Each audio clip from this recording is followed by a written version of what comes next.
विजय जी, आपका क्या टेक है इस पे? जी विजय जी, देखिए, मैं दो बातें कहना चाहूंगा इस सारे विवाद के संदर्भ में। एक तो विदेश में रहने वाले किसी भी भारतीय को इस बात को लेकर के बड़ा आश्चर्य होता है कि जो संस्थाएं, जो जो हमारे मीडिया संस्थान हैं, जो भारत की फॉल्ट लाइंस को कुरेदना चाहते हैं, भारत के घावों को कुरेदना चाहते हैं।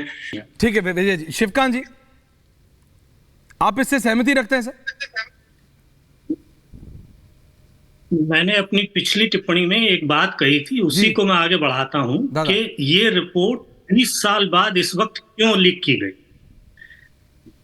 आपको ये समझना होगा कि ब्रिटेन भी एक लोकतंत्र है, वहां भी राजनीतिक लड़ाई भारत की तरह ही चलती है।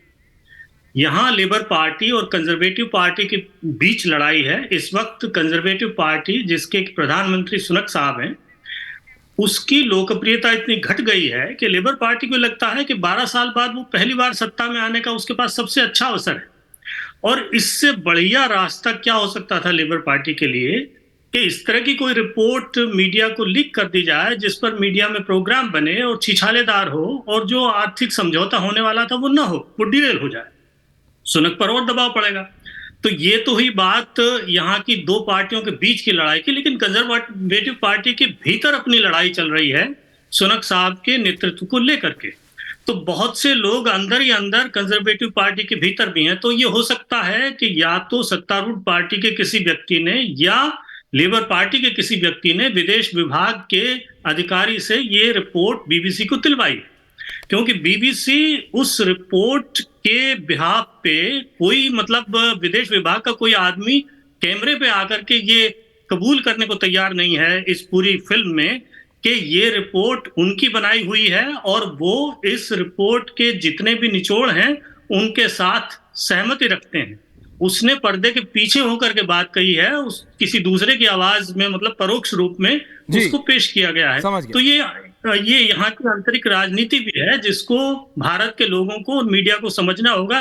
केवल ये है कि आप डॉक्यूमेंट्री में जो निष्कर्ष दिए गए हैं उसको लेकर के पिल पड़े और उस पर बहस हो जाए, इससे बात नहीं बनने वाली।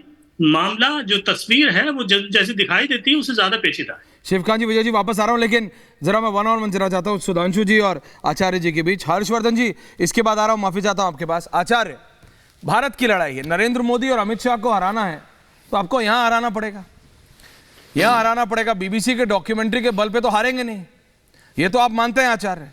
वो तो राहुल गांधी को हराना पड़ेगा ना, आपके सर्वोच्च नेता है ना, वो तो हराना पड़ेगा। लेकिन दिक्कत क्या है आचार्य, रामचरितमानस के ऊपर भी ऐसा बोला जाता है ना, तो आचार्य प्रमोद कृष्णम तो जाके एफआईआर करा देते हैं, लेकिन राहुल गांधी और प्रियंका गांधी वाड्रा के मुंह से चू नहीं निकलती आचार्य।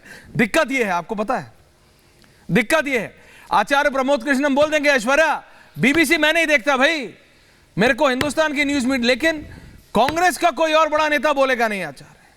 तो कैसे हराएंगे आप? आपके नेताओं को लगता है कि ऐसी डॉक्यूमेंट्री आ जाएगी तो आप उस पर राइड करके मोदी और शाह को हराने की कोशिश करेंगे। आचार्य हरा पाएंगे क्या ऐसे, बताइए मेरे को आचार्य। ऐश्वर्य मेरे 3 पॉइंट हैं और मैं 4 बोलिए आचार्य। गंभीरता से ये बात कर रहा हूँ। पहला कि सुधांशु जी ये बताएं कि आखिर बीबीसी ने ऐसा क्या किया है जो इतना प्रॉब्लम हो रहा है।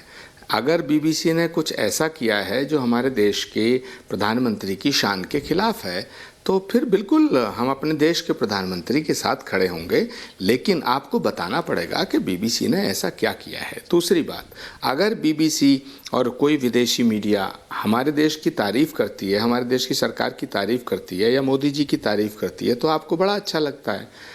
अब आप वो अगर खिलाफ जा रहे हैं तो बुरा लग रहा है। तीसरा पॉइंट ये है कि बीबीसी कांग्रेस नहीं चलाती ना, कांग्रेस पार्टी का बीबीसी थोड़ी है। ब्रिटिश ब्रॉडकास्टिंग जो है वो तो अलग है, इंडिपेंडेंट संस्था है, उससे कांग्रेस का लेना देना क्या आप ये कहना चाहते हैं कि बीबीसी ने कांग्रेस के कहने से कोई डॉक्यूमेंट्री तैयार की है जिसमें मोदी जी को निशाने पर रखा गया? क्या आप ये कहना चाहते हैं कि कांग्रेस अब इतनी ताकतवर है, जो 9 साल से सत्ता से बाहर है, वो इतनी ताकतवर है कि वो विदेशी मीडिया को भी कंट्रोल कर रही है? अरे सुबह से शाम तक तो कांग्रेस के नेता मीडिया को कहते हैं गोदी मीडिया, सारे नेता कहते हैं मेरे अलावा बाकी सवाल उठता है, कांग्रेस को लगता है कि पूरी मीडिया मोदी जी के साथ है। तो सुधांशु जी, आप कहना क्या चाहते हैं? आपको क्लियर करना पड़ेगा, पहली बात कि बीबीसी ने ऐसा क्या किया है। दूसरी बात, अगर किया है तो लड़ाई आपकी और बीबीसी की है, हमारी तो है नहीं। तीसरा, अगर कुछ इन्फॉर्मेशन यहाँ से लीक हुई है तो आपकी सरकार की जिम्मेदारी है। हम अपने प्रधानमंत्री के साथ हैं। अगर विदेश का कोई मसला आएगा तो हम अपने देश के प्रधानमंत्री के साथ हैं, लेकिन देश के भीतर हम रोज़ सवाल पूछेंगे। हम कल भी सवाल पूछते थे, आज भी सवाल पूछेंगे। अब सवाल आया, एक और बात कह के अपनी बात को ख़त्म करता हूँ, मैं फिर कह रहा हूँ, भगवान श्री राम के जीवन पर आधारित तुलसीदास जी ने रामचरितमानस लिखी।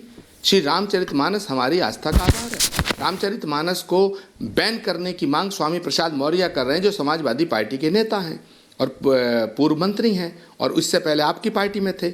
उत्तर प्रदेश में हैं, योगी जी की सरकार है। रामायण का अपमान जो कर रहा है उस पर कार्रवाई करिएगा, बिहार के मिनिस्टर पर कार्रवाई करिएगा, मैंने FIR करी। अब इसमें हमारा दोष क्या है? ऐश्वर्या, आप हर बात में आचार्य प्रमोद कृष्णम को क्यों मुलजिम ठहराना चाहते हैं? मैं नहीं मुलजिम ठहरा रहा आपको, मैं नहीं ठहरा रहा, लेकिन मेरी आयरनी ये है कि रामचरितमानस के बारे में अगर वो बिहार के मंत्री ने बोला, जहां कांग्रेस सरकार में है सुधांशु जी, वहां आचार्य तो बोल देंगे, लेकिन सुधांशु जी वहां पे राहुल गांधी कुछ नहीं बोलेंगे, प्रियंका गांधी वाड्रा कुछ नहीं बोलेंगी। मेरी दिक्कत यह है आचार्य, मैं आपको मुलजिम बिल्कुल नहीं ठहरा रहा हूं। कैसी बात कर रहे हैं आप? सुधांशु जी जवाब दे रहे हैं। नहीं, ऐश्वर्या की क्यों? ऐश्वर्या 10 सेकंड सुधांशु जी, ऐश्वर्या, मैंने FIR दर्ज कराई उत्तर प्रदेश में, उस पर कार्रवाई करा दीजिएगा। जब मेरी FIR पर कार्रवाई नहीं हो रही है तो क्या राहुल जी के बोलने से कार्रवाई हो जाती? सुधांशु त्रिवेदी जवाब दे रहे हैं। हो जाती। सुधांशु त्रिवेदी का लखनऊ से कनेक्शन बहुत क्लोज है। सुधांशु जी, उस पर कार्रवाई कराएं। सुधांशु बिहार सांसद महोदय जवाब के खिलाफ जो मैंने FIR दर्ज कराई है, सुधांशु जी उत्तर प्रदेश में उस पर कार्रवाई कराइए। सांसद महोदय को जवाब तो देने, यही दिक्कत है कांग्रेस की, ना आप संसद में बोलने देते हो ना यहां बोलने दे रहे हो।